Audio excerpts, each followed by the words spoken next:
Hi guys, কি খবৰ আপোনালোকৰ? আজি আছিল আমাৰ উস্মিতাৰ বাৰ্থডে। তো এতিয়া আমি কেক চেক পূৰা একদম ৰেডি কৰিছোঁ, ডিম্পি আৰু মই, যিহেতু তাই আমি বেষ্ট ফ্ৰেণ্ড হয়। আমি তো পূৰা একদম কেক চেকৰ মানে ৰেডি কৰিছোঁ। এতিয়া আমি কেক কাটিম ইয়াৰ মন্দিৰৰ আগত। ইয়াৰ একদম মন্দিৰ চলি আছে আৰু আমাৰ ৰিম্পি এতিয়া কেকৰ যোগাৰ কৰি আছে কেকটো মম চম জ্বলাবৰ কাৰণে। আৰু এয়া আমাৰ উস্মিতাও আহি পেলাই কেক ৰেডি কৰিছে তাৰ কাৰণে। গম পাওঁ নাপা? কি কেক? কেক ৰেডি কৰিছোঁ। তোৰ কাৰণে কেক ৰেডি কৰিছোঁ। Thank you so much. ইমান ডাঙৰ কেক। Wow, আমাৰ উস্মিতাৰ কেক। Thank you.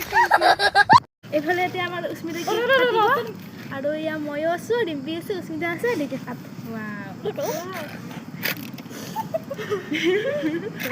নহয় বাৰ্থডে গান। Happy birthday to you. Happy birthday to you. Happy birthday to you. Usmita.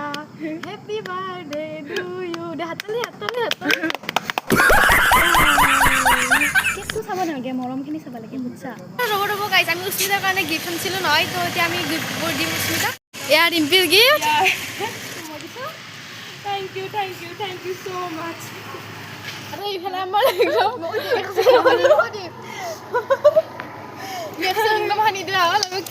Cake কটা পৰ্ব শেষ হ'ল আৰু এতিয়া আমি ঘৰত যাওঁ। তো বাই বাই।